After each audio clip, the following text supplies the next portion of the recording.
What's up, nail crew? Today's video is a short how to apply dip top correctly with OG dip powder crew liquids. These are my absolute favorite liquids that I've used out of the 11 I've tried. They are super shiny, go on really thinly, and do really hard to contaminate. So I wanted to quickly show everybody how to top coat these since they are different than almost every other liquid that I've tried. So the very first thing that you do is you want to wipe off your nails with isopropyl alcohol after you've activated, filed, and buffed. Then you go through and you do one hand at a time. You activate 5 nails on the quick strokes like you see me doing here. And then you will go immediately into your first layer of top coat. And that's very different than a lot of other companies that I've used. And I like that because if you go right into it like I'm doing here, you are not going to contaminate your top coat and get hard brushes. These liquids actually need the activator to properly work with the top coat.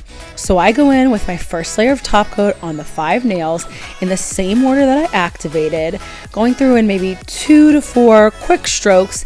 And since I like my nails to last a little bit longer, I mean long for me with the peel base, which is like 4 days, I make sure I cap the edges. Now, then you want to wait about maybe 15 to 20 seconds to make sure that you see this like crinkling, which is what I'm doing right now. I'm looking at my fingers to see if you see a crinkling on the first layer of top coat.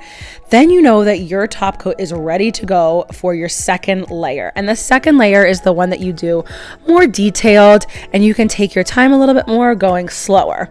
So there's no wiping or anything in between these. So as soon as you see that crinkly look in your first layer, you go through and you do your second layer. And you always want to make sure you cap your edges. That is how you get your dips to stay longer, to not chip, one of the many ways.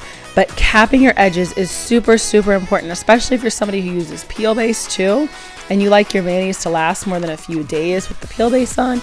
Capping your edges will help keep that dip nice and secure. And that is it. It is that easy. And look, you can already see they are insanely shiny. So thanks so much for joining me today, nail crew, and let me know if you have any questions.